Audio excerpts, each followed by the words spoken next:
programa de capacitación de la Unidad de Salud Bucal del Ministerio de Salud.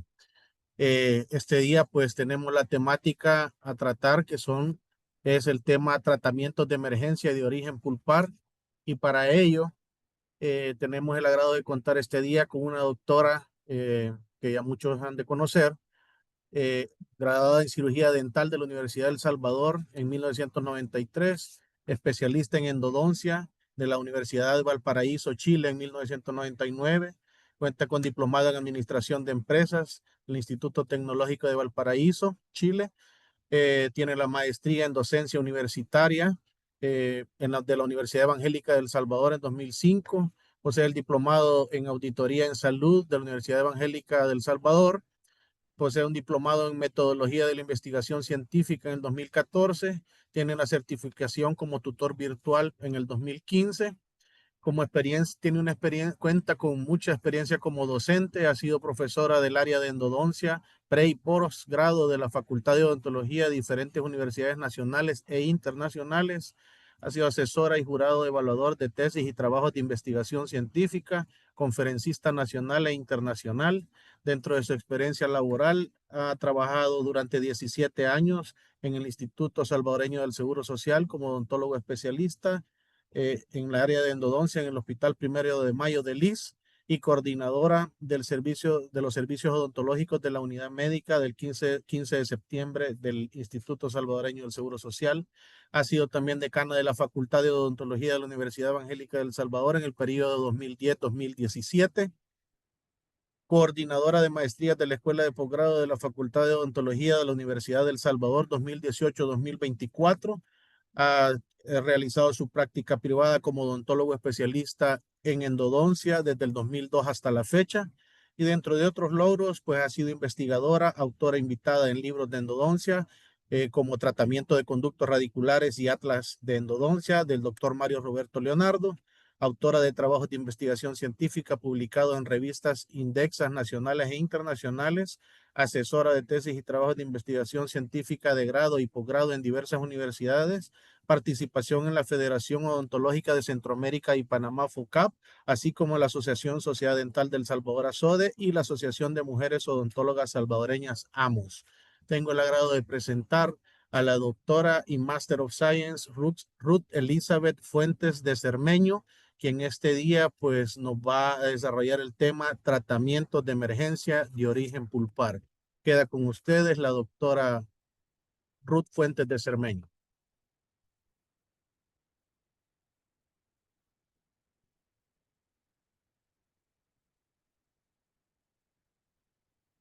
Doctora Cermeño.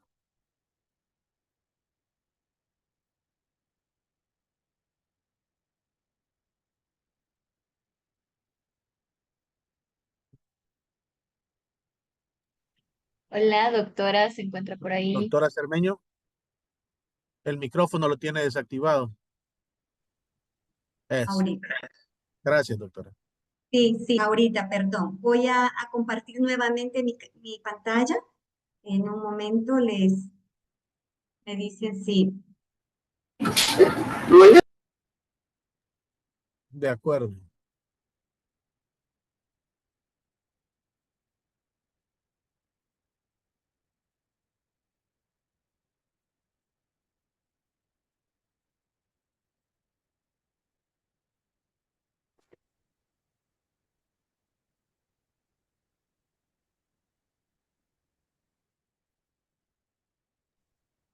Ya se visualiza, doctora. Bueno, perfecto. Gracias, muy amable.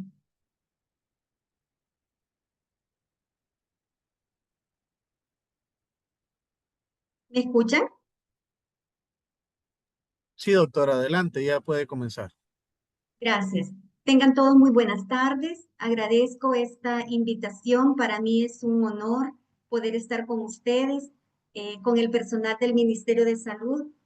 Agradezco al doctor Herrera y al equipo de trabajo del MinSal por esta oportunidad, y principalmente a los odontólogos que en este momento estamos acá reunidos para repasar un tema de suma importancia, como son el tratamiento de emergencias en el área de endodoncia.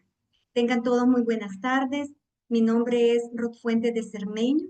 Voy a hablar en esta tarde sobre tratamiento de emergencia de origen pulpar.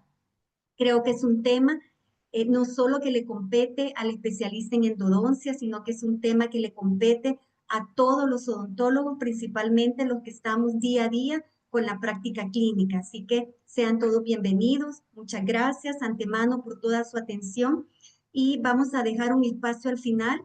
Les voy a agradecer que anoten cualquier pregunta que tengan y con mucho gusto las discutimos al final de la presentación. Como el doctor mencionaba, yo me gradué como especialista en endodoncia en la Universidad de Valparaíso, en Chile.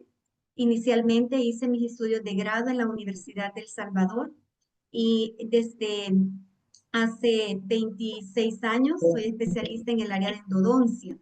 Y creo que no es un área exclusiva de una especialidad, sino que la endodoncia, que me voy a permitir refrescarles un poco de la definición del área de endodoncia, es la ciencia y el arte que compete la etiología, prevención, diagnóstico y el tratamiento de todas las alteraciones patológicas de la pulpa dentaria y sus repercusiones en la región apical y periapical y en consecuencia en todo el organismo. Todos sabemos que un dolor pulpar descompensa a cualquier persona. Todos sabemos que un dolor pulpar es de los dolores más grandes que tiene una persona, que lo incapacita, lo imposibilita para poder realizar cualquier tipo de actividad. Asimismo, puede generar un problema sistémico grave. Y la endodoncia es el día a día de la consulta odontológica. Estudios nos dicen que aproximadamente el 85% de todas las urgencias dentales son el resultado de una enfermedad pulpar o periapical. Todos nosotros sabemos que nuestra población muy raramente llega al consultorio odontológico en busca de un tratamiento preventivo. Generalmente los pacientes se acercan cuando ya tienen mucho dolor, cuando tienen un tipo de infección, un tipo de inflamación. Generalmente es el dolor el que los hace recurrir a los consultorios. Y la mayoría, como mencionan los estudios, el 85% son de origen pulpar o periapical. Así que yo considero que es importante que hagamos esta reunión, este conversatorio, esta plática, para poder estar en sintonía de cuáles son esas urgencias. Algunas veces las llamamos emergencias, pero lo correcto es llamar urgencias, ¿verdad? Porque muchas veces no peligra la vida del paciente, pero eso es algo que hay que tratar de forma oportuna e inmediata. Entonces, ¿qué es una emergencia en endodoncia? Una emergencia en endodoncia es una condición dolorosa. El paciente llega con mucho dolor, a veces descompensado, molesto, incómodo, deprimido, puede llegar llorando. En la mayoría de los casos, estos problemas son de origen pulpar y generalmente de origen bacteriano a través de una caries, que sabemos que la incidencia de caries en nuestra población es muy alta, y es la caries la que puede afectar la pulpa dentaria y los tejidos periapicales, lo cual requiere un tratamiento inmediato. No solo es la caries, sino que ya vamos a ver que también hay otro tipo de emergencias en endodoncia, pero los de origen infeccioso son los que más comúnmente o frecuentemente se presentan. Pero realmente una emergencia, esta condición dolorosa, la mayoría de veces es de origen bacteriano. Sin embargo, nosotros debemos de estar alertas y atentos con un adecuado diagnóstico para poder tener un adecuado plan de tratamiento. ¿Cuál es el objetivo de tratar esta emergencia? El objetivo es que nosotros aliviemos el dolor, controlemos la infección si así fuese el caso, si fuera necesario. Necesitamos estabilizar al paciente, si acaso el paciente está inflamado, si está con mucho dolor, necesitamos hacer esa terapia antes de realizar un tratamiento definitivo. Es decir, que no necesariamente se le va a resolver el problema al 100% dentro de la primera consulta de emergencia, sino que lo que vamos a tratar de hacer es estabilizar al paciente, aliviar el dolor y si acaso controlar la infección, lo podemos referir a un especialista. Apagaste el micrófono. Pero es necesario que nosotros contemos con las herramientas necesarias con los conceptos actualizados para poder generar un tratamiento efectivo a los pacientes. Entonces, vamos a recordar cuáles son las urgencias más frecuentes que todos nosotros vamos a tener en el consultorio dental. Las vamos a ir enumerando una a una. Primero, y en orden secuencial, las vamos a ir diciendo cómo se van generando una a una. Primero, pueden ser las pulpitis irreversibles sintomáticas. Es una pulpalgia aguda, ¿verdad? Puede haber una pulpalgia aguda. Antes se le llamaba pulpalgia aguda. Ahora los nuevos conceptos, hace ya un par de años, la Asociación Internacional de Endodoncia, con la nueva clasificación, le llamamos pulpitis irreversible sintomática. Ya vamos a ir viendo cada una de ellas. Puede ser también un tipo de urgencia, una periodontitis apical sintomática. Antes se le llamaba periodontitis apical aguda. Puede ser también un absceso dentoalveolar agudo que nos genere una urgencia en el consultorio. También las fracturas y los traumas dentoalveolares son parte de los tratamientos o de los casos de urgencia que nos llegan al consultorio odontológico. Un flare-ups, que son las reagudizaciones de algún tipo de patología crónica que se agudiza en un determinado momento. Son aquellas patologías que han pasado sin dar ningún malestar y de repente hay agudización. Puede ser también un dolor referido, tanto de un dolor dental como de un dolor de otras zonas del cuerpo, sinusitis, oído, etcétera, entre otros. Así que vamos a ir hablando un poco de cuáles son las urgencias más frecuentes. Vamos también a mencionar los tratamientos oportunos que nosotros vamos a realizar en el consultorio para después continuar con el debido tratamiento, si fuera el caso un tratamiento de endodoncia, o referirlo donde el especialista, pero ya con un manejo del malestar, del dolor, aliviarle al paciente el problema por el cual ha llegado al consultorio. Entonces, tenemos que los tipos de emergencias endodónticas, que es lo que estamos conversando en esta tarde, pueden ser de origen pulpar o de origen periapical. Esto va en secuencia. Cuando no tratamos las de origen pulpar, consecuentemente con el tiempo vamos a llegar a tener problemas periodontales. Entonces, ¿cuáles son las emergencias de origen pulpar? Las podemos clasificar. Las de origen pulpar, que pueden ser emergencias, se clasifican de la siguiente manera. 1. Pulpitis reversible. 2. Una pulpitis irreversible. Y 3. Una necrosis pulpar sintomática. Entonces debemos de tener claro cuál de estos diagnósticos es el que nosotros vamos a determinar, porque así va a ser el tratamiento que vamos a seguir. ¿Qué es una pulpitis reversible? Creo que todos tenemos claro estos conceptos, los voy a pasar de manera rápida, pero sí considero que es importante hacer estos diagnósticos antes de poder determinar un plan de tratamiento efectivo y eficiente. Entonces, ¿qué es una pulpitis reversible? La pulpitis reversible es una inflamación pulpar. Permítanme, voy a hacer aquí un ajuste en mi pantalla porque me está cubriendo parte de la presentación. Ahora sí. La pulpitis reversible es una inflamación pulpar de carácter leve, en la cual la pulpa conserva su capacidad de recuperación y reparación, siempre que se suprima el agente causal. Es decir, que una vez se suprima aquello que está causando el dolor, la molestia desaparece. ¿Verdad? Es típico cuando el paciente dice, tengo una sensibilidad cuando como frío, me duele muchísimo, pero dejo de comer frío y se quita. Podríamos estar ante un caso de pulpitis reversible, porque una vez se deja el estímulo de aplicar en la zona, deja de doler y la pulpa regresa totalmente a la normalidad. Debemos de considerar estos aspectos y también saber de que la pulpa es un órgano sumamente sensorial. Tenemos plexos nerviosos importantes que irrigan tanto la pulpa como la dentina. Recordando que la pulpa y la dentina son un solo complejo que llamamos complejo pulpodentinario. El complejo pulpodentinario está en íntima relación, no podemos histológicamente separar lo que es pulpa y lo que es dentina. Está íntimamente relacionado, es el mismo tejido, es una extensión del tejido, pero por razones educativas, nosotros dividimos los tejidos en pulpa y en dentina.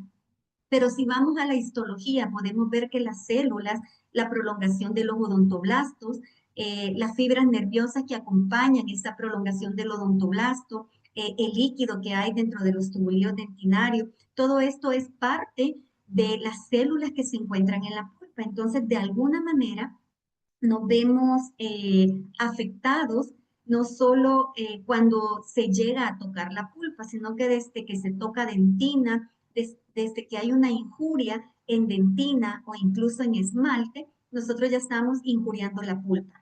Sabemos que la pulpa, recordando también uno de los plexos más importantes, es el plexo nervioso de Rashkov, que es un plexo muy rico, es una microcirculación sumamente compleja que hace que los dientes realmente sean muy sensibles o muy susceptibles con diferentes injurias, diferentes desgastes, con la caries, con traumas, hace que la pulpa entonces tenga todas estas manifestaciones clínicas como dolor.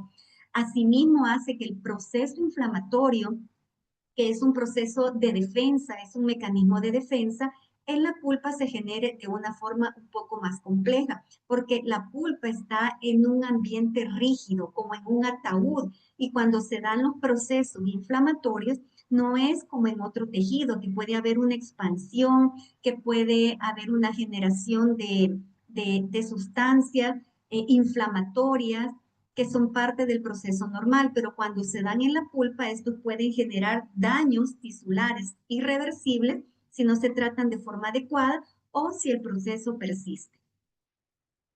Entonces, recordando cuáles son las fibras más importantes que nosotros tenemos en la pulpa, pues tenemos diferentes tipos de fibras mielínicas y fibras amielínicas.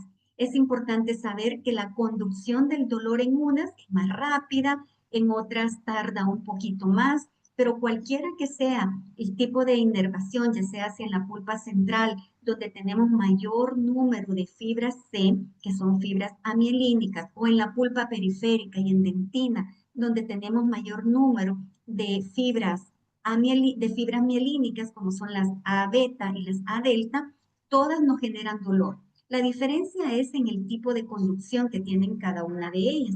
Tenemos este esquema donde vemos la parte histológica de la pulpa, de una pulpa sana, donde está la capa de odontoblastos, tenemos el plexo nervioso de Rashkov, la zona libre de células, la dentina, cómo vemos nosotros esa continuidad de células y de estructuras para que sepamos de que la pulpa y la dentina son un solo órgano que trabajan y actúan y tienen una función complementaria una con otra. No puede vivir una sin la otra y cuando se afecta dentina, se afecta la pulpa también.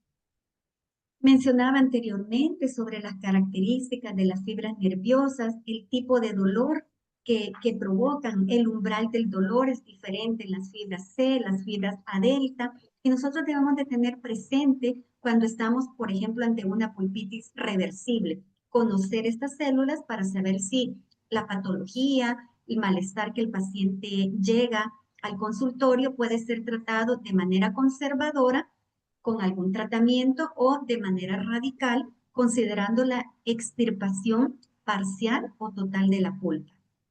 Entonces, en conclusión, necesitamos hacer un buen diagnóstico, un diagnóstico diferencial.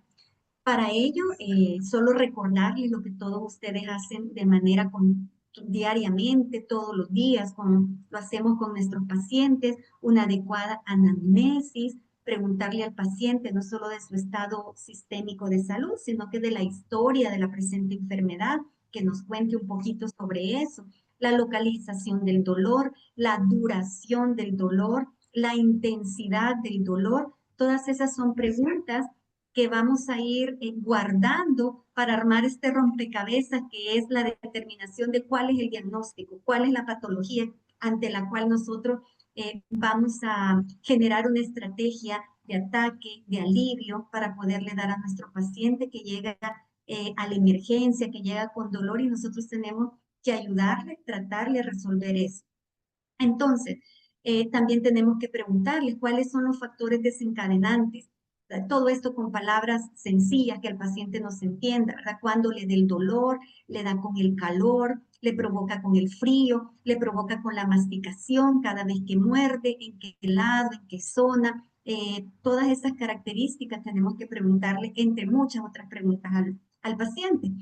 Asimismo, vamos a hacer pruebas clínicas. Es importante las pruebas clínicas, recordando palpación. Nosotros debemos de palpar la zona, palpar no solo el diente, sino que palpar todos los tejidos que están circundantes, todos los tejidos periapicales. Nosotros debemos de hacer una palpación en todo lo que es el largo de la raíz, al fondo del vestíbulo, por palatino o por lingual, dependiendo cuál es la molestia que el paciente sienta. Entonces debemos de hacer, además de la palpación, algunas otras pruebas, como son las pruebas de sensibilidad o de vitalidad pulpar. Es fácil de alguna manera hacer algunas pruebas que pueden ser las pruebas en frío, las pruebas en calor. Si tenemos acceso a una prueba eléctrica con un test de pulpo vitalómetro, también es un elemento valioso que nos va a ayudar. Asimismo, cualquier imagen que tengamos radiográfica es importante, ¿verdad? Si tenemos acceso, yo sé que en algunos lugares no hay acceso inmediato, pero la radiografía es importantísima también, pero no es exclusiva, ¿verdad? Con todos estos elementos que nosotros tenemos, vamos a ir armando todo este rompecabezas, pero necesitamos una radiografía periapical, si fuese posible una radiografía panorámica, y en casos muy particulares, podríamos nosotros también considerar que el paciente se tome un CBCT, que son las radiografías en 3D, el CONVIN. Podría este también ser un valioso elemento para el diagnóstico diferencial y para poder determinar entonces de qué se trata la urgencia o la emergencia con la que el paciente nos llega a visitar. Quiero presentarles productos también que creo que la mayoría conoce. En el mercado hay diferentes nombres comerciales. Aquí les estoy presentando uno, pero además del EndoEyes, que es un nombre comercial, también hay otro como Dental Frost, que lo más importante que nosotros debemos de considerar es qué es, ¿verdad? Este es un químico. El químico es 1232 tetrafluoroetano. Este gas lo que hace es que enfría, nosotros lo atomizamos o lo pulverizamos en una torunda de algodón y esta torunda baja la temperatura, se frisa hasta menos 26 grados centígrados. Eso es más frío que un hielo, una barrita de hielo o un cubito de hielo que nosotros pongamos en el diente, que además se escurre el agua y nos puede dar valores falsos positivos. Entonces, esto es una herramienta muy práctica, poder tener estos gases que se aplican sobre la superficie vestibular del diente para que nosotros podamos determinar los grados de reacción pulpar, si son normales o si están aumentados o si no responden y podríamos estar ante un caso de necrosis pulpar. Entonces, es importante que nosotros echemos manos de todas estas herramientas que tenemos en el consultorio para determinar que la pieza en qué estadio está, si está la pulpa reaccionando de forma normal o está reaccionando de forma anormal a través de todas estas pruebas, ¿verdad? No solo con la prueba en frío, sino que también tenemos percusión, que lo hacemos con un instrumento. Podemos hacer un sondaje periodontal también para recabar más información. Tenemos las pruebas en calor, donde podemos calentar un instrumento o una barrita de gutapercha y poder hacer esto no solo en un diente, sino que también es importante hacerlos en los dientes controles, ¿verdad? Así que aquí tenemos algunas imágenes para recordar todas estas pruebas diagnósticas que son importantes realizar. Otra de las pruebas que a veces también podríamos realizar es la fistulografía. Cuando el paciente ya llega con la fístula que dice, sí, me dolía mucho, me salió como un absceso, una apostemia, dice el paciente, y ya me reventó. Entonces ahí podríamos aprovechar para colocar un cono de gutapercha a través de la fístula y tomar una radiografía, la cual nos va a indicar en ese trayecto sinuoso que tiene la fístula a dónde se origina el problema ante el cual estamos nosotros diagnosticando, ¿verdad? Porque a veces puede haber que estemos ante la fístula o el absceso en una pieza y esta puede haber sido el origen, una o dos piezas distantes. Entonces es importante que nosotros tengamos un diagnóstico certero de cuáles son las piezas afectadas. Bien. Eh, También las radiografías, como les mencionaba, panorámicas, todo esto son herramientas valiosas. A veces nos encontramos con caries subgingivales, caries radiculares o problemas que no se ven a simple vista y que sea necesario o indispensable tener una radiografía para diagnóstico. Pues no puedo dejar de mencionar las radiografías digitales que ahora tenemos, no solo con radiografía, radiovisiógrafos, sino que también con radiografías 3D, con las radiografías de Combin, que nos permiten tener esos cortes axiales, sagitales, ya no tener una vista bidimensional, sino que en 3 dimensiones, todos los ángulos, hacer reconstrucciones, poder hacer cortes en relación a todo lo que aqueja al paciente y nosotros poder tener una visión más clara de todos los tejidos internos. Aquí tenemos una imagen también relacionada con, ya con una lectura, con un compin con lectura que nos está dando diferentes cortes axiales, sagitales, coronales, reconstrucciones en 3D, incluso nos da una vista panorámica para que podamos nosotros determinar diagnóstico y hacer una planificación de tratamiento oportuna. Bien, entonces hablábamos de la pulpitis reversible. Volviendo entonces al tema que nos compete, ¿cuál es el tratamiento de una pulpitis reversible? Si nosotros decimos que este dolor o este problema que aqueja al paciente es causado por una injuria, por un estímulo, pues el tratamiento es la eliminación de la causa que genera el dolor, que puede ser una obturación que se removió, se fracturó, se desalojó. Puede ser también recesión gingival, que es muy común, las recesiones gingivales. A los pacientes a veces les da mucho dolor. Ahí tendríamos que evaluar cuál es el pronóstico de cada uno, de cada caso individual, para saber si la pulpa todavía está en condiciones de regenerarse, en condiciones de recuperarse, va a depender de muchas otras causas, por eso es necesario que hagamos todas las pruebas para saber si estamos ante una pulpitis reversible, donde la pulpa va a poder revertir este estímulo, esta inflamación, este proceso doloroso, o estamos ante un caso donde la pulpa ya se dio todos sus mecanismos de defensa y se va a convertir en una pulpitis irreversible. Eh, Vemos acá en esta otra imagen este material restaurador que podría ser algunos protectores pulpares. Esto ya es cuando hay caries muy avanzadas, ya es otro tema también, pero a veces la pulpa tiene una gran capacidad de regeneración, principalmente en pacientes jóvenes, en pulpas jóvenes. Podríamos darle también este tipo de tratamiento no tan radical, sino que tratamientos conservadores de la pulpa son válidos totalmente, siempre y cuando tengamos un diagnóstico adecuado. Si nosotros estamos ante una pulpitis reversible, la pulpa se va a regenerar, va a formar un puente dentinario, llegan las células de defensa y la pulpa se va a ir regenerando. No sé por qué en la presentación me aparecen unas líneas, no sé si ustedes las ven, pero no sé de dónde han salido. Bueno, voy a continuar.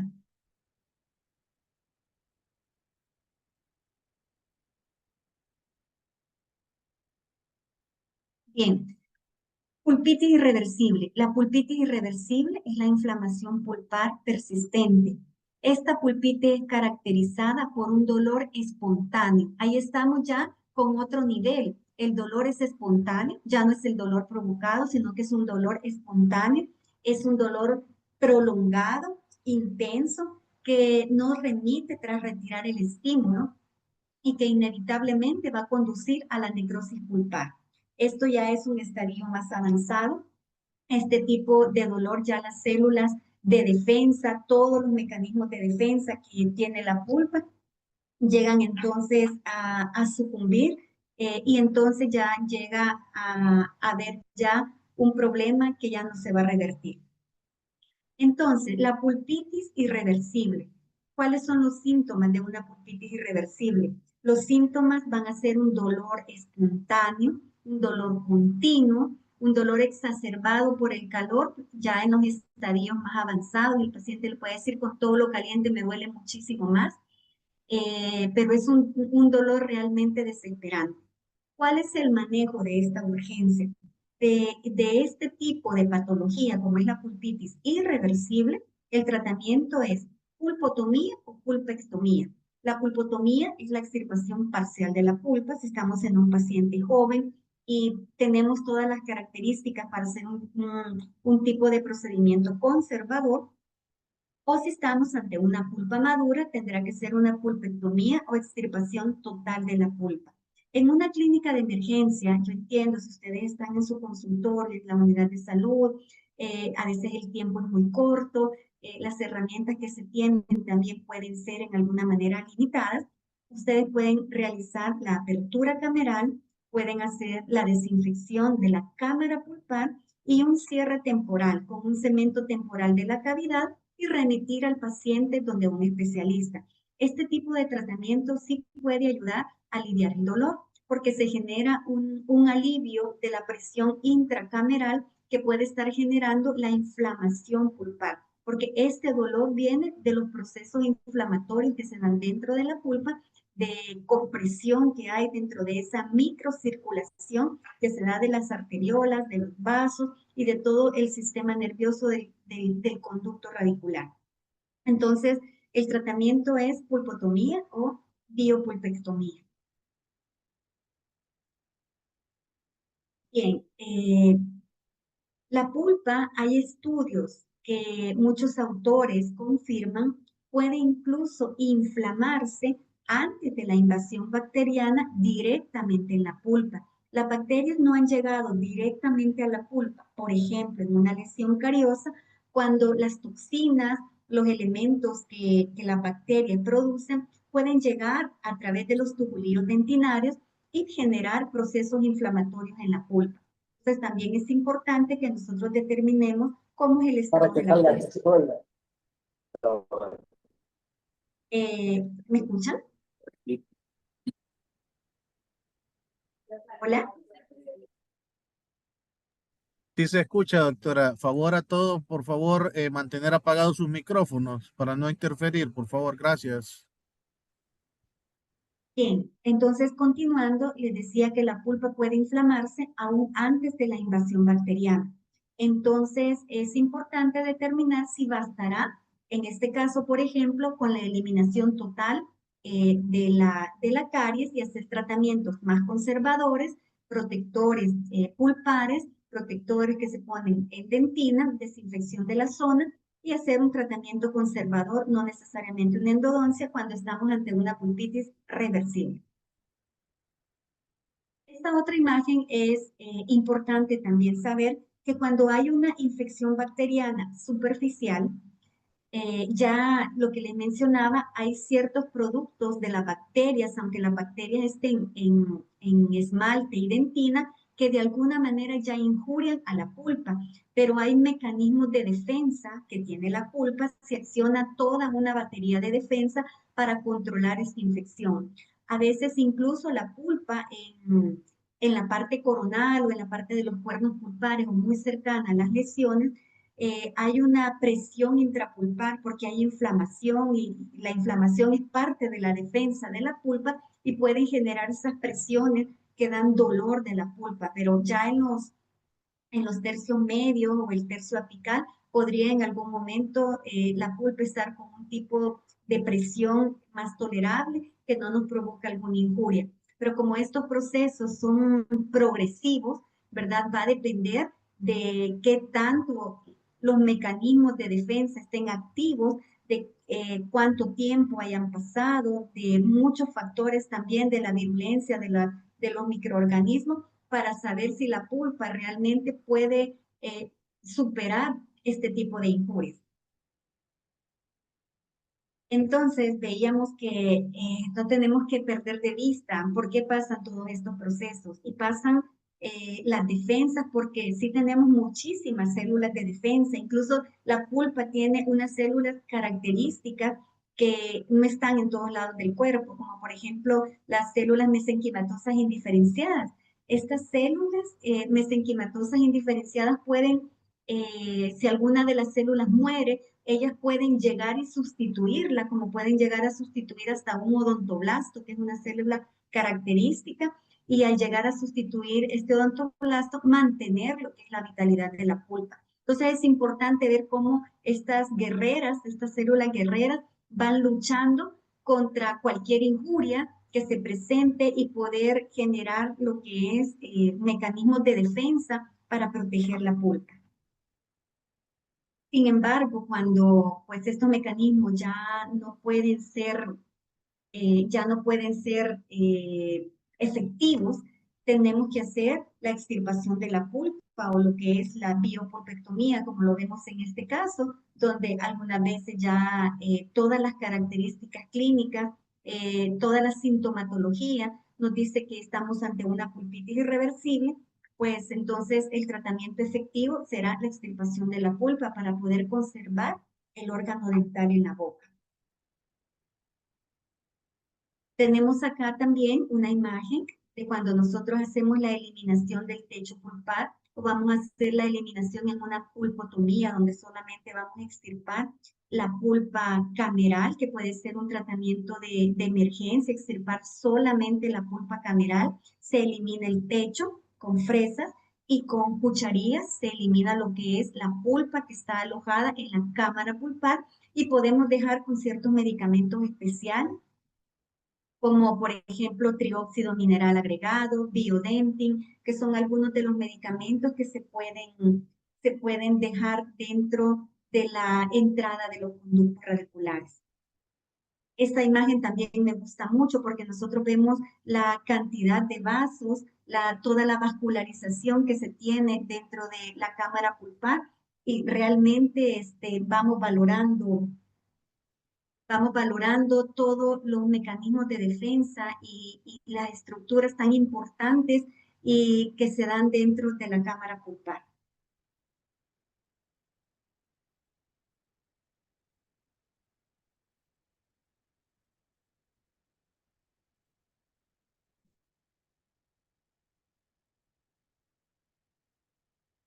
Bien, vamos a seguir. Estamos ante una pulpitis irreversible sintomática. Estamos recordando cuáles son las características. Tenemos un dolor agudo, intenso. Tenemos, puede ser un dolor, permítame un segundo. Y una interferencia. Permítame un segundo. Permítame.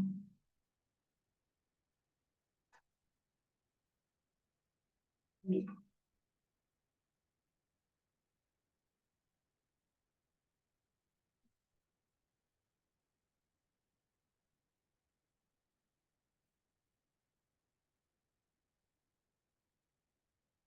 Bien. Entonces, perdón. La pulpitis irreversible sintomática, como mencionaba, se da con un dolor agudo e intenso, comparable a un absceso óptico, un cólico renal, un parto. Es decir, estoy hablando de dolores sumamente intensos, donde el paciente va a llegar afectado, va a llegar con muchísimo dolor al consultorio dental. Algunos llegan hasta que dice que alivio con agua fría, porque lo caliente les duele muchísimo y el tratamiento de urgencia inevitable es la pulpectomía, eliminación de la pulpa. Algunas imágenes que también les he traído para recordar que cuando hacemos la apertura es importante tener presente cuáles son los puntos anatómicos importantes para llegar a hacer una apertura cameral, a la eliminación del techo y poder realizar lo que es la extirpación de la pulpa. ¿Verdad? Esto es, creo que, tema de otra conferencia, poder hablar sobre las aperturas, pero Creo que todos nosotros la conocemos, ¿verdad? Lo importante es llegar a este espacio de manera oportuna y poder eliminar todo este techo y la cámara pulpar y la pulpa para poder aliviar el dolor al paciente. Si no es tratado todo esto que acabamos de mencionar y la pulpitis irreversible no se trata, llega a lo que es la necrosis pulpar. La necrosis pulpar es la muerte del tejido pulpar caracterizada por la pérdida completa de su vitalidad, sin ninguna posibilidad de recuperación, y es producida por los procesos infecciosos, inflamatorios o traumáticos a lo que es sometida la pulpa dental. Entonces, ya cuando llegamos ante una necrosis pulpar, el tratamiento de emergencia para una necrosis pulpar cuando el paciente llega con dolor, también es la apertura cameral para la eliminación de todo el contenido tóxico necrótico del interior del sistema de conductos radiculares. Entonces, es importante también tener un diagnóstico certero si nosotros estamos ante una necrosis pulpar, ante una pulpitis irreversible o ante una pulpitis reversible. También hablábamos de que las emergencias endodónticas pueden ser de origen periapical y secuencialmente se van dando. Cuando no son tratadas las necrosis pulpares, todos sabemos que entonces llegamos a una periodontitis apical sintomática, ¿verdad? Y también puede generar un absceso apical agudo. Esas son las dos patologías que se pueden generar en emergencias endodónticas, la periodontitis apical sintomática y el absceso apical agudo. Algunas veces la necrosis pulpar puede pasar desapercibida o puede haber un episodio de dolor, el paciente se automedicó o no se trató y piensa que el problema terminó, pero no sabemos nosotros de que una pulpa necrótica tarde o temprano va a generar un problema y eso va a depender de muchos factores. Y hay una regla de 3 que debemos de tener presente, que estos factores son el número de microorganismos, la virulencia de los organismos y la resistencia orgánica, que la resistencia orgánica es la respuesta del huésped, qué tan altas están las defensas de los tejidos periapicales, de las células de defensa que pueden mantener en estado crónico un proceso que se está generando en la zona periapical. Y es así como de pronto se pueden generar las alteraciones periapicales. Vamos entonces al concepto de periodontitis apical sintomática. La periodontitis apical sintomática es una inflamación aguda dentro de los tejidos periapicales como resultado de una infección primaria dentro del conducto radicular. Es decir, que el origen es en el conducto radicular, pero esto va de forma desencadenando, va aumentando, va traspasando otros espacios y es donde vemos que se va generando este tipo de inflamación. Se caracteriza por un inicio rápido, es un dolor espontáneo que se da, el paciente no es ningún estímulo, sino que es un dolor espontáneo. Hay mucha sensibilidad del diente, incluso con la simple presión o palpación del diente, y hay inflamación de los tejidos asociados. Así que estas son las características clínicas que vamos a tener ante un caso de periodontitis apical sintomática. ¿Qué es lo que vamos a tener histológicamente dentro de los tejidos? Tenemos una hiperemia, ¿verdad? Hay una hiperemia en la zona, hay una congestión vascular, hay un edema del ligamento periodontal, hay extravasación de algunas células de defensa también, de neutrófilos, de monocitos, que lo que quieren hacer es células de defensa, que quieren controlar que esta infección que ya salió del espacio de la pulpa y se está extendiendo hacia los tejidos periapicales. Generalmente no hay ninguna indicación radiográfica de este problema porque el proceso todavía no ha hecho la reabsorción de las tablas óseas vestibulares. Entonces, muchas veces en la radiografía no vemos ningún síntoma.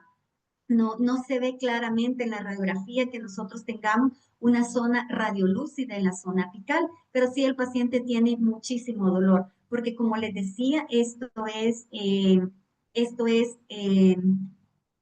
fíjense que no sé qué pasa con algún puntero que como que raya la pantalla, No sé si me puede ayudar, doctora Herrera, porque fíjese que no toco la pantalla y de repente me aparecen como unos rayones. Tengo idea por qué salen. Entonces, estas son las características histológicas que se pueden dar en el tejido, ¿verdad? En el tejido periapical, en ese tejido, pero recordando que proviene de una necrosis pulpar y esto se expande hacia los tejidos periapicales que responden de esta manera. Vamos entonces a estar muy atentos ante una periodontitis apical sintomática, ¿verdad? Que es un proceso agudo. El diente generalmente se encuentra en hiperoclusión, es como muy fácil identificar, porque el paciente con hacer una simple palpación identifica dónde está el problema, ¿verdad? Algunas veces por el mismo absceso en la zona de los tejidos periodontales, el diente se siente, el paciente dice, el diente se me ha subido un poquito porque hay una injuria del periodonto. Esta injuria pues generalmente es bacteriana, aunque puede ser mecánica también. Las periodontitis apicales asintomáticas no solo son bacterianas, cuando son mecánicas puede ser posterior a una sobreinstrumentación en endodoncia. Cuando se está haciendo la endodoncia, si nosotros pinchamos o nos pasamos a los tejidos del ligamento periodontal fuera del ápice, podemos generar un tipo de periodontitis apical sintomática también. Bueno, el diente clínicamente se siente muy sensible al tacto. Pero hay algo sumamente importante que no debemos de perder de vista y son las bacterias. Las bacterias son las que generan este tipo de periodontitis. Las bacterias dentro del conducto radicular son las que comienzan a invadir otros espacios y no solo las bacterias, sino que los productos de estas bacterias. Incluso cuando hay una lisis de estas bacterias, que generalmente, bueno, hay muchas que son anaerobias gram negativas, tienen en su membrana celular productos tóxicos. También cuando son las cepas bacterianas, suelen ser no de una sola especie, sino que hay muchos estudios que mencionan que hay especies, más de una especie, son especies combinadas y estas trabajan como en un tipo de sinergia y lo que hace es agudizar este tipo de proceso. Dentro de las bacterias o de los géneros o de las especies que nosotros podemos encontrar en las periodontitis apical sintomática de origen bacteriano son porfiromonas, prebotelas, peptostreptococcus, los cuales están asociados. Estos tres juntos realmente tienen una incidencia aumentada de síntomas clínicos como dolor y sensibilidad. Esto es la respuesta por la cual el paciente siente muchísimo dolor, porque este tipo de bacterias son bacterias sumamente agresivas y que provocan toda esta cantidad de sintomatología dolorosa en el paciente. Las características clínicas, como mencionaba, el paciente llega con dolor agudo a la percusión. Comúnmente los pacientes refieren que la pieza está como más grande, ya lo habíamos mencionado, porque hay una inflamación en la zona periapical. Asimismo, en la radiografía generalmente no se encuentra ningún signo de la patología. Las pruebas pulpares tienen que dar negativas. Si ustedes le ponen la prueba en frío, el pulpovitalómetro o cualquier otra, generalmente dan negativas. Entonces, esta periodontitis apical sintomática o aguda tiene estas características histológicas porque hay un desorden inflamatorio de los tejidos periapicales causado por los irritantes de origen endodóntico. Estas bacterias que yo les mencionaba también tienen la característica que se esconden o tienen una coraza que se llama mucopolisacáridos. Es como un protector de estas bacterias que las hace también muy difícil que lleguen los mecanismos de defensa para poderlas eliminar. Entonces son bacterias sumamente resistentes y dañinas para los tejidos periapicales. En esencia, la periodontitis apical sintomática o aguda es una respuesta de defensa del huésped a la destrucción de la pulpa y a la presencia de microorganismos en el sistema de conductos radiculares. Entonces, el paciente llega con mucho dolor. Esto es uno de los tratamientos de urgencia de origen endodóntico más comunes que llegan a nuestro consultorio dental. Como mencionábamos, ¿cuál es el tratamiento entonces? ¿Cuál es la terapia? Que es el punto que nos está reuniendo en esta tarde. El tratamiento de emergencia es la apertura cameral. Nosotros necesitamos liberar, necesitamos eliminar todo ese contenido tóxico, necrótico de la cámara pulpar y, si fuera posible, del sistema de conductos radiculares. Si se tiene el tiempo, si se tienen las herramientas necesarias, ese sería el tratamiento de urgencia. Si el tiempo nos da, en esa misma cita, tomar la conductometría, y lo ideal fuera realizar toda la instrumentación biomecánica, por lo menos en una fase 1. Si bien no a totalizar la conformación o el modelado del sistema de conductos radiculares, pero sí hacer una debridación completa de toda la pulpa necrótica, de las bacterias que ahí se encuentran, haciendo una adecuada irrigación. Ese sería el tratamiento ideal de emergencia. Y también podríamos dejar una medicación intraconducto con hidróxido de calcio. Todo esto fuera ideal, pero si el tiempo no da, algunas veces con solo hacer la apertura y la limpieza de la cámara pulpar, se eliminan gases, ahí hay putrescina, cadaverina, sustancias tóxicas, y si no tenemos instrumental para penetrar en los conductos radiculares, lo más recomendable entonces es hacer solo la extirpación y de lo que es la cámara pulpar, del tejido necrótico que se encuentra alojado en la cámara pulpar.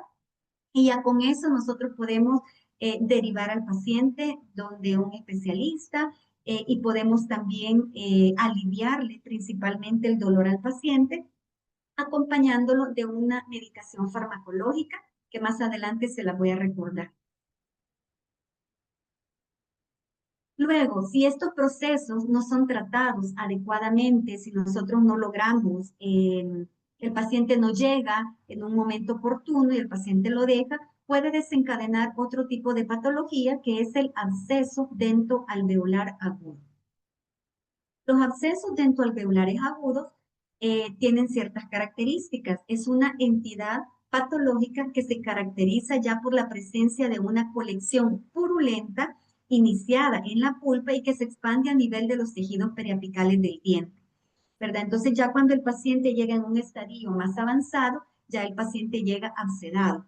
Y es que se dan toda esta sintomatología también a través del crecimiento de esta microbiota que se encuentra dentro de los conductos, y como les mencionaba anteriormente, también generan productos tóxicos.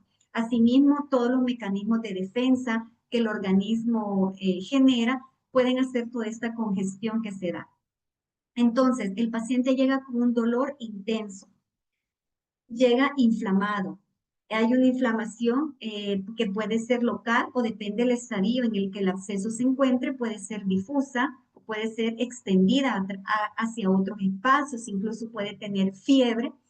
El paciente puede tener trismo, dificultad para abrir la boca, puede afectar los músculos. Ahí va a depender de cada caso individual cuál es el manejo, pero lo más importante es tratar de hacer el acceso a la cámara pulpar para la eliminación del conducto, para la eliminación de la pulpa necrótica que se encuentra dentro del conducto radicular. Eso sería lo ideal, llegar y hacer la apertura para que se comience a drenar todo este tejido que muchas veces ya es tejido purulento. Y lo podemos acompañar, claro que sí, de antibióticos, de analgésicos, pero la terapia más importante es eliminar el origen, la causa, que es la necrosis pulpar. Entonces tenemos que liberar esta zona de forma inmediata. Hay una clasificación de los abscesos que a mí me parece muy didáctica y me parece oportuno mencionarla, porque esta clasificación menciona las 3 fases del absceso y estas fases van ligadas con el tipo de tratamiento que yo voy a realizar. Se los voy a mencionar. El absceso dentoalveolar agudo puede estar en fase inicial, puede estar en evolución o puede estar evolucionado. Es decir, son las 3 fases que son secuenciales una de otra. Vamos a ir diciendo cada una de ellas, cómo el absceso va cambiando de una fase a otra, y esto lo puede hacer incluso en horas. En horas, el paciente puede en la noche estar en fase en fase aguda, en fase inicial, y en la mañana ya puede estar en evolución y en la tarde puede haber evolucionado. ¿Cuáles son las características de cada una de estas fases? En la fase inicial, el absceso dentoalveolar agudo presenta un dolor intenso, insoportable, pulsátil. Esta es el estadio más difícil para el paciente, porque es un dolor, aquí quizás la palabra se queda hasta corta, o sea, cuando es insoportable, de verdad es insoportable. Aquí es donde los pacientes se desesperan y pueden hacer cualquier cosa con tal de quitarse ese dolor, entonces se quieren arrancar la pieza dental ellos mismos, se la quieren quebrar, o sea, están desesperados porque, como les mencionaba al principio, son de los dolores más intensos que un ser humano puede tener. Es cuando está el absceso en la fase inicial. El diente puede estar un poquito extruido por la colección purulenta que tenemos a nivel del ápice.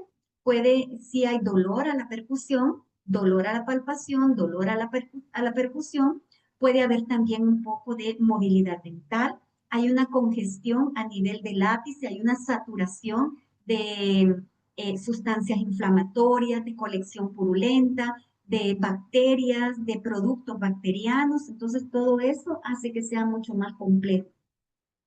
Asimismo, hay una sensibilidad a la palpación, el paciente no se puede ni tocar, a veces no puede cerrar la boca porque el contacto con el antagonista le puede molestar. Lógicamente hay ausencia de vitalidad, la pulpa está totalmente necrótica. Puede haber en la radiografía alguna evidencia clínica, generalmente no las hay. Lo que hay es un leve ensanchamiento del ligamento periodontal, porque todavía el absceso está en una fase inicial. Todavía no ha habido el tiempo suficiente para que tengamos reabsorción de estructuras óseas importantes y lo podamos ver en la radiografía. Ahí no hay edema, el paciente no está como inflamado. ¿Dónde está entonces la infección? La infección está localizada dentro de las dos tablas óseas vestibular y lingual, en ese tejido, en ese espacio donde está el diente, es ahí donde se encuentra esa congestión, esa colección purulenta que está compresionando, pero las tablas corticales óseas la mantienen encerrada. La presión es fuerte, pero todavía el paciente no clínicamente no tiene ningún proceso inflamatorio visible clínicamente, pero histológicamente sabemos nosotros que hay una congestión grave a nivel del tejido periapical, periodontal. Pasamos entonces a la segunda fase. ¿Qué pasa en la segunda fase? De evolución del absceso dentoalveolar agudo. Ya esta colección purulenta ha comenzado a expandirse tanto que ha buscado un espacio por donde drenar. Comenzó a reabsorber las tablas. El dolor entonces disminuye considerablemente, aunque siempre es un dolor espontáneo. El dolor es pulsátil, el paciente dice que pulsa, siempre localizado. Hay una extrusión dental, dolor a la percusión, no hay vitalidad pulpar, puede haber ya la presencia de un edema o si ustedes palpan el fondo del vestíbulo, ya puede haber como dolor o un poco de inflamación sin fluctuación, no es que va a estar el absceso, sino que hay como una expansión de la cortical ósea y puede haber un poquito de inflamación de los tejidos blandos que se dan a nivel del ápice, de este tercio medio o apical de la raíz del diente afectado. Porque el absceso ya va en evolución. Hay un edema consistente, puede haber un edema duro, se siente un edema a la palpación un tanto duro, porque la colección purulenta todavía está o en el hueso o está comenzando a abrir ciertos espacios de reabsorción con los osteoclastos en hueso para poder expandirse. Se está expandiendo en ese momento la colección purulenta y todas las bacterias y todos los procesos que mencionábamos. ¿Qué pasa si esto no se trata? Va en evolución, lo que yo les decía, en 12 horas puede llegar a haber evolucionado. Cuando se ve ya evolucionado, ya hay un edema facial fluctuante. Ya el paciente tiene una asimetría facial donde podemos ver extraoral que el paciente se ha inflamado de la zona donde está el diente, ya se mira esa parte, un edema fluctuante. Siempre hay un dolor espontáneo, pero el dolor bajó ¿Por qué ha bajado el dolor si el paciente está mucho más inflamado? Porque ya se expandió y hay una compresión menor en los tejidos. Incluso hay una sensación de adormecimiento, ¿verdad? Porque el absceso ya va evolucionando a otros espacios aponeuróticos, va expandiendo, va creciendo y los pacientes, así como en la imagen se los presento, ya se ve el edema extraoral. También hay una extrusión dental, hay un edema voluminoso de la zona. Pueden haber signos ya de orden general, el paciente se puede sentir con malestar general, con fiebre, con decaimiento, y esto también es una fase delicada donde nosotros debemos de abordarlo de forma inmediata. Radiográficamente, algunas veces no hay una clara visibilidad de reabsorción en el hueso. Hay un leve engrosamiento del espacio del ligamento periodontal que se ve en las radiografías. Algunas veces en las tomografías sí se ve un poco más. Entonces vean ustedes cómo este absceso ha ido pasando desde la fase inicial, ha ido evolucionando hasta que está totalmente evolucionado. Aquí vemos una imagen donde el absceso ya evolucionó, ya traspasó la cortical ósea, ya está incluso en un punto de fluctuación que puede estar intraoral o puede estar extraoral. O sea, cada uno de ellos tiene diferentes manifestaciones clínicas o puede tener ambas, intraoral y también extraoral.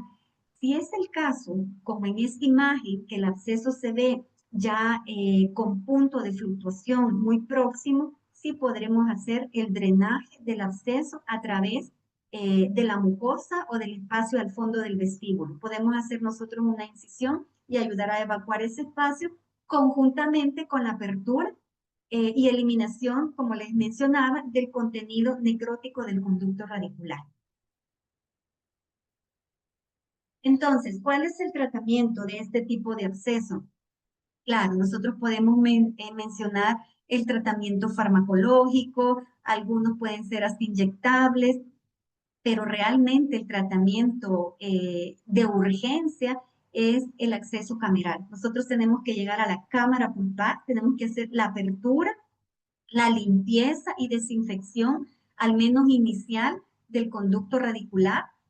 Y pues habría que considerar si no drena a través del conducto, porque algunas veces drena, principalmente cuando está en la fase inicial. En la fase inicial, cuando se hace la apertura, drena en ese momento, porque todavía, como no ha perforado las corticales óseas, es como un volcán en erupción, que en ese momento drena, y ese es el tratamiento de emergencia más oportuno, coadyuvado de cualquier analgésico y la cantidad de antibióticos, que se los voy a mostrar en una tabla, que utilizamos frecuentemente para este tipo de patologías.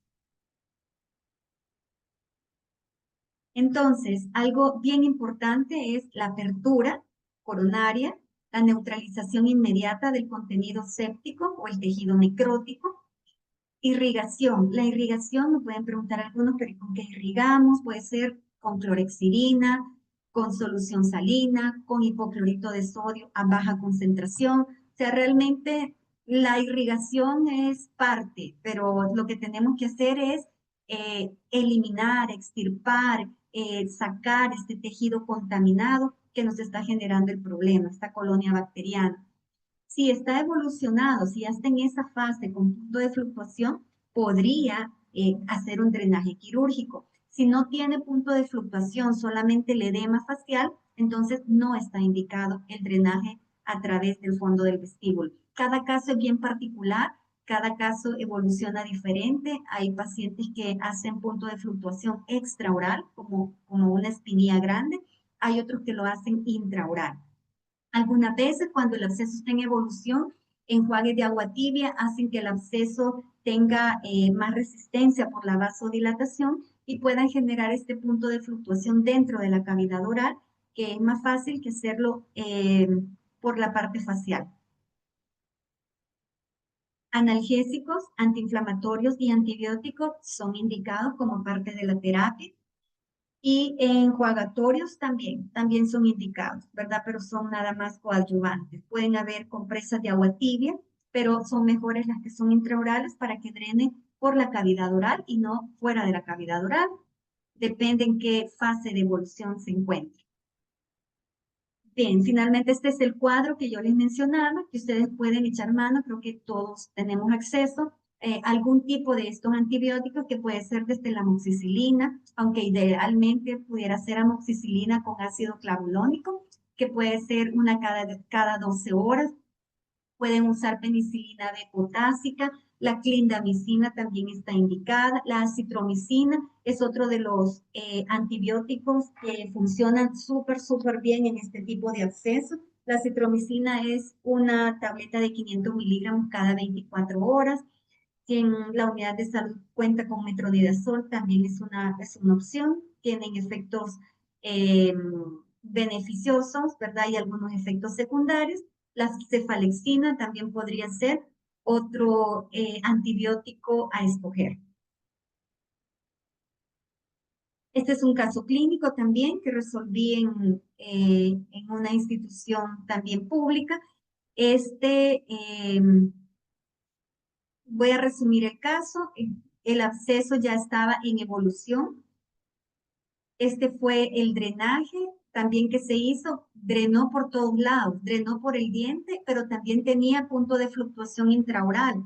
Al hacer la apertura era tanta la compresión y la cantidad de material purulento que tenía que solo al eliminar el techo de la cámara, el techo de la cámara pulpar, el paciente drenó.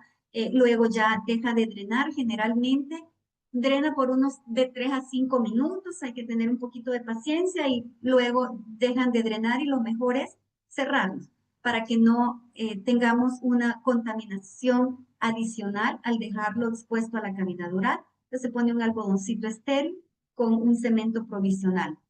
En este caso también hicimos un drenaje a través del fondo del vestíbulo porque también tenía punto de fluctuación y fue de una manera fácil con una hoja de bisturí que cortamos, hicimos la incisión hasta el fondo del vestíbulo a nivel del ápice y ahí pues se logró el drenaje. Este caso lo hice hace varios años y lo que le puse fue un catéter grueso que teníamos en ese momento en este servicio de salud, lo puse con un punto de sutura, pero es solo para abrir, para que no se cerrara la vía de drenaje. Entonces lo colocamos por 24 horas y el siguiente día lo sacamos. Era porque cuando uno drena, a veces se cierra. Ahora realmente casi nunca dejo un drenaje así. Se puede hacer con un dique de goma, también un rollito con un dique de goma para que siga drenando. Pero con solo el hecho de hacer la apertura cameral, drenar en el momento, el paciente se va sumamente aliviado. Eso es el mejor tratamiento. El paciente se va sin dolor y acompañado de su terapia analgésica y antibiótica. Entonces, en conclusión, las emergencias en endodoncia pues son muy frecuentes, ¿verdad? Y requieren que todos nosotros estemos actualizados para poder realizar los mejores tratamientos de forma oportuna, de forma inmediata. Hay que hacer un diagnóstico rápido porque el paciente no podemos tomar tantas horas para diagnosticarlo, sino que rápidamente tenemos que echar mano de todos los conocimientos para que seamos precisos y certeros. Y asimismo hacer un manejo inmediato del dolor y de la infección. Hay que ver qué se hace en la primera cita, si no se puede hacer todo en la primera cita, al menos se programa entonces cuál es el tratamiento definitivo o se hace su respectiva referencia. Tiene que haber una comunicación clara con el paciente. Hay diagnósticos que pueden ser inciertos, que pueden ser confusos y hay que explicarle al paciente o piezas que tengan pronóstico reservado también, que se puede hacer un tratamiento de emergencia, pero que la pieza al final se decida que lo mejor sea extracción de la pieza, también puede ser el caso, ¿verdad? Ahí es cada uno, es un tema particular con cada paciente. Quiero dejar claro que el uso de antibióticos exclusivamente sin intentos simultáneos de realizar el drenaje y limpiar el espacio pulpar no es el tratamiento adecuado. Es decir, que siempre hay que tratar de eliminar la causa, el origen, que es una pulpa necrótica, una pulpa contaminada con una colonia bacteriana que está activa. Entonces es necesario que nosotros hagamos todos los intentos para poder limpiar y drenar este espacio. Y los antibióticos es un coadyuvante. Este es otro caso también de hace un par de años, ¿verdad? Donde también se realizó la apertura. También hubo un drenaje al fondo del vestíbulo. Ahí drenó un poquito también de secreción y eso alivia mucho. Se pone una pinza de curación para tratar de abrir un poco el espacio y que drene, ¿verdad? Se aprieta y que drene lo más que pueda. Hay otro tipo, rápidamente le voy a mencionar, otro tipo de emergencias endodónticas puede ser algunas veces post-tratamiento endodóntico o un dolor postoperatorio que a veces se da por maltrato o por injurias en los tejidos que están fuera del conducto radicular, cuando se hace una injuria en el periodonto, puede ser fuera del ápice radicular. También hay otros tratamientos que pueden resurgir como los flare-ups, que es una dolor o inflamación después de un tratamiento endodóntico por un depredamiento inadecuado, porque pueden haber extrusión de bacterias también o de tejido necrótico fuera del conducto radicular. Una falta de instrumentación también puede dar un dolor postoperatorio o una sobreinstrumentación o una subinstrumentación también puede generar estos problemas, ¿verdad? Pues los tratamientos de emergencia casi todos concluyen en una apertura cameral. Es importante que se tengan los principios básicos de apertura, dónde está el techo, cuál es la forma de apertura de los incisivos, de los caninos, tratando de conservar las estructuras dentarias sanas, pero también es importante llegar al espacio para poder hacer el drenaje. Esta es una imagen solo para recordar que algunas molares son un poquito más complejas que otras, y es necesario que nosotros al menos eliminemos el techo pulpar para poder hacer que drenen todo este tipo de material necrótico, de gases, de contaminación.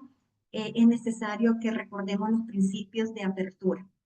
Por eso les dejo estas imágenes acá, ¿verdad? Para que recordemos que debemos de eliminar todo el techo pulpar, irrigar y podríamos como tratamiento de emergencia quedarnos hasta ahí sin instrumentar los conductos. Puede ser también algo que ayude al paciente.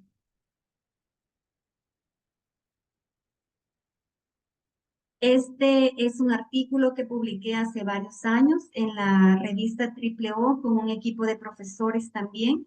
Este es otro tipo de emergencias, ya se los he mencionado en otras conferencias, lo voy a pasar muy rápidamente, pero recordé que podía ser una emergencia cuando hay accidentes en el consultorio odontológico, accidentes por extrusión de hipoclorito de sodio, ¿verdad? Que pueden ser también situaciones muy particulares que requieren un tratamiento de emergencia.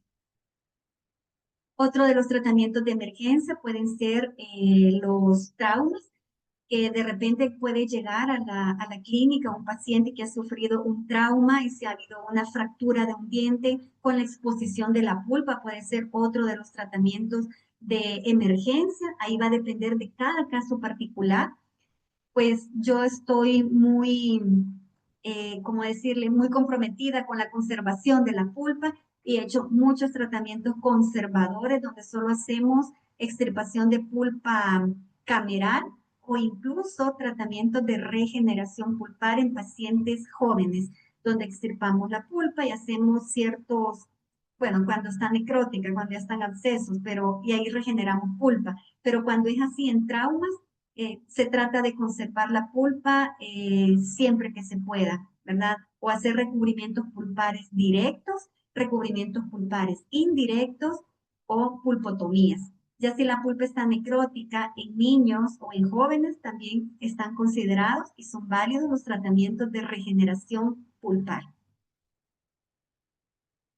Mencionarles que hoy en día tenemos tantas y tantas herramientas para hacer una mejor odontología. La magnificación en endodoncia ha sido uno de nuestros principales aliados para poder realizar tratamientos efectivos, pero pues todo parte de un diagnóstico, ¿verdad? De un diagnóstico certero, de un buen tratamiento. Las herramientas actuales nos ayudan muchísimo a poder dar tratamiento. El manejo de las urgencias endodónticas es una parte importantísima en una consulta dental. Todo profesional debe estar actualizado y recordar siempre, estamos en constante aprendizaje todos, o sea, todos aprendemos todos los días. El diagnóstico metódico y la determinación del pronóstico son esenciales. También es importante el pronóstico, saber si la pieza todavía se puede rescatar o ya no se puede rescatar. Y el paciente pues tiene que estar informado de todas estas diversas alternativas de tratamiento, porque viene la parte de reconstrucción, de rehabilitación, y el paciente debe de estar en sintonía, si está de acuerdo con todo lo demás que viene, además del tratamiento de la urgencia en endodoncia. Bueno, muchas gracias. Les agradezco este tiempo que han estado acá conmigo y si tienen alguna pregunta, pues con mucho gusto. Gracias, doctora Cermeño. Al momento tenemos una consulta en el chat. Dice, ¿qué tan efectiva es realizar una pulpotomía en pieza permanente joven? Sí, gracias, doctor. Pues es válido siempre y cuando la pulpa tenga las características. Primero tiene que ser todos los síntomas de una pulpitis reversible. O sea, no tiene que haber un dolor espontáneo. Y otra parte es las características macroscópicas de la pulpa. Cuando se hace la pulpotomía, no sé si vieron la imagen donde se ve la pulpa con consistencia, con cuerpo, el color de la pulpa. Todas estas son características, signos, síntomas que nos van a ayudar a determinar si la pulpa que queda en la parte radicular todavía está con características histológicas adecuadas para poder hacer la formación del puente. Pero sí se puede hacer, pero va a depender mucho del diagnóstico. Tenemos que ver, pero si es una pulpitis reversible, una pulpitis, es que como los procesos son desencadenantes y van progresivos, desde la pulpa hacia el tercio, desde la pulpa cameral al tercio pulpar cervical, medio y apical. Entonces, no es que la pulpa, toda la pulpa tenga el mismo diagnóstico, sino que puede tener diferentes diagnósticos, como les mencionaba en esa diapositiva donde la presión intrapulpar varía de una pulpa en un cuerno pulpar a una pulpa en el tercio medio. Entonces va a depender de las características de la pulpa, de la regeneración y del estadio que quede remanente en la pulpa. Sí puede ser válido, pero va a depender del diagnóstico y del estado de la pulpa remanente. Gracias, doctora. Tenemos otra consulta en el chat. Siempre hay que sellar después de drenar. No se debe de dejar abierto por unos días. Eh, Fíjese que antes se tenía esa costumbre de dejar 24 horas, 48 horas abierto el conducto. Eh, Esto es un poco controversial. Algunos autores lo mantienen, otros autores ya no lo mantienen. Yo en lo particular he notado que después de 3, 5 minutos ya el drenaje ya no es espontáneo, ya solo hay secreción en tercio medio o tercio apical. Entonces se coloca una torunda seca y cemento provisional y se continúa en una cita próxima, tal vez una cita de unos máximo 3 días, de 3 a 5 días se hace la segunda sesión y así evitamos que todas las bacterias que tenemos en la cavidad oral, en la saliva y alimentos hagan que la infección que se encuentra dentro, que ya es una infección polimicrobiana, tenga otras bacterias que pueden generar mayor conflicto. Solo con que entre saliva a todos esos espacios es difícil de eliminar otras bacterias como el enterococo fecal que puede entrar. Entonces, mi recomendación es, si no está drenando activamente después de unos minutos, lo puede cerrar. Gracias, doctora. Está claro. Otra consulta de la doctora Connie Salgado dice, ¿qué tipo de antibiótico utiliza, doctora, en una periodontitis periapical sintomática? Eh, lo más importante es hacer la apertura, en primer lugar, después de todo lo que hemos hablado. Pero si yo acompañaría de un antibiótico, también va a depender del estado de salud del paciente. Por ejemplo, si el paciente es diabético, si tiene otras enfermedades asociadas, si tiene problemas gástricos, si padece de úlceras, entonces uno va mediando entre algunos antibióticos, otros, puede ser amoxicilina con ácido clavulánico, la acitromicina es muy buena también por la adherencia que tiene con los tejidos duros. Va a depender, en esa tablita, todos esos que yo le mostré son válidos, pero va a depender de cada paciente individual. Hay pacientes que no toleran, por ejemplo, tomar tantos medicamentos. Yo podría dejar 3 días de acitromicina o dependiendo si el paciente ya tomó algunos medicamentos antes y puede tener resistencia, puedo buscar otros antibióticos. Entonces, pues no hay una receta exacta para un paciente, sino que es de analizar un poquito cada uno de los pacientes, pero todos esos que estaban en la tabla se pueden indicar. Ok, gracias. Hay otra consulta. Buenas tardes, doctora. ¿Por qué alivia el dolor el agua helada en la pulpitis irreversible sintomática? Ah, vaya. Fíjese que lo que pasa es que el calor hace una vasodilatación y entonces, como el espacio es cerrado y ahí hay gases y hay bacterias y hay pus, se asocia más que todo a que el agua fría no hace tanto vasodilatación, por eso es bien transitorio, porque el paciente se le quita solo cuando tiene el agua fría en la boca, ya cuando lo escupe, o sea, es parte de por qué el contraste de agua fría, por la vasodilatación. El agua fría hace una contracción y el agua caliente hace una dilatación. Gracias. Hay otra consulta. Dice, medicamentos usados. ¿Qué medicamentos se usan al remover la cámara pulpar?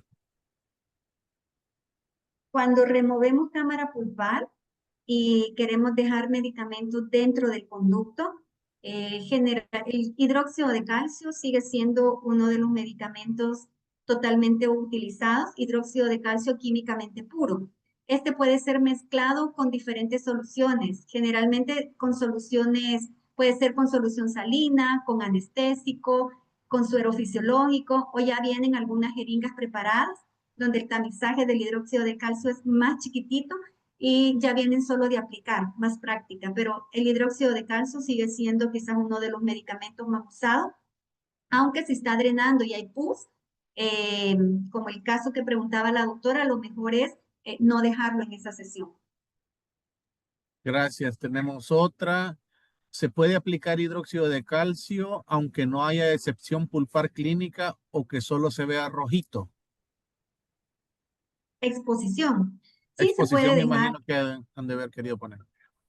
Sí, sí, sí. Lo que pasa con el hidróxido de calcio, eh, yo recomendaría algo más que el hidróxido de calcio. Podría ser un MTA, que es trióxido mineral agregado, que es, ¿cómo decirles? Es un hidróxido de calcio plus, plus, plus, ultra plus.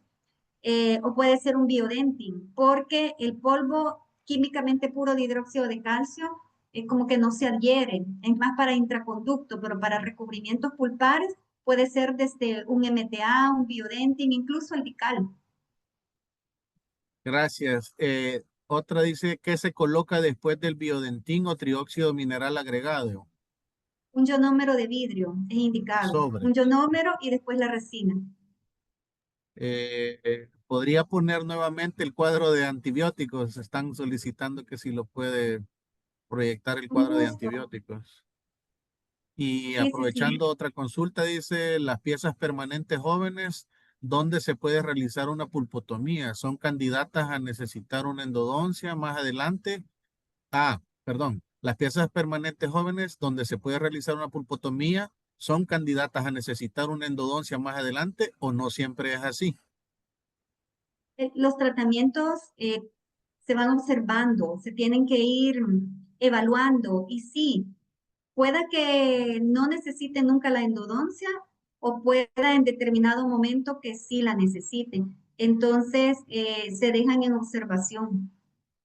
Pueda que nunca necesite la endodoncia porque en un tratamiento, eh, es que no le entiendo si está hablando de regeneración pulpar porque si está necrótica y nosotros regeneramos la pulpa a través de, eso se hace con células madres y con un constructo que se limpia la pulpa necrótica y se pone dentro del conducto radicular, nosotros hacemos una nueva pulpa. Pero Ajá. si es una pulpotomía, igual, los tratamientos quedan en observación, si se forma el puente dentinario, si la pulpa se regenera, si ya no hay sintomatología, o al final, pues se hace un tratamiento radical. Siempre quedan en observación todos estos tipos de tratamientos porque están sujetos al pronóstico y se le explica al paciente que es un intento de salvar, pero que si después hay dolor o alguna otra manifestación clínica, absceso, entonces se va a tener que hacer un tratamiento radical de la pulpa. Ok, gracias. Hay una más, dice medicación de primer escoge para una embarazada de 34 semanas, sintomática aguda en 3-7, pieza sintomática con dolor agudo en 3-7, con necrosis pulpar y dolor a la oclusión, dice. Medicación de primer escoge para una embarazada con 34 semanas. Sí, ahí podría ser amoxicilina, aunque si es una emergencia, se hace la apertura. Si ella está así, también habría que hacer la apertura. Gracias, Podría doctora. ser una amoxicilina, puede ser una amoxicilina con ácido clavulánico también. Ya en esa semana se puede ocupar. Ya, gracias, muy amable. Por el momento ya no hay más consultas. Aprovechando este espacio, pues agradecemos en nombre de la Unidad de Salud Bucal y en nombre de la Unidad de Desarrollo y Formación al Talento Humano del Ministerio de Salud, pues damos gracias primeramente a las 469 personas que estuvieron conectadas este día ¡Wow! y a una cantidad bonita. Les damos las Sí, gracias por eso y agradecemos también a usted, doctora, por haber tenido este espacio para nosotros y compartir sus conocimientos. Creo que ha sido una ponencia muy engrandecedora para todos nosotros los odontólogos, porque algunas cosas sí las sabemos, algo otras ya no las recordábamos y hay otras cosas que no sabíamos también. Así que siempre es importante estar al día con todo lo que es la No, yo para la capacitación continua. Así que muy gracias. agradecido, doctora. Estuvo con nosotros la doctora y máster Ruth Elizabeth Fuentes de Cermeño con el tema tratamientos de emergencia de origen pulpar. Esperamos que para todos haya sido un agrado participar este día. Pasen un buen día, una feliz tarde y bendiciones a todos. Gracias, doctora. Gracias. Para mí fue un placer, doctor. Saludos a todos y muchas gracias a todos. Sí, muchas gracias. Gracias a usted.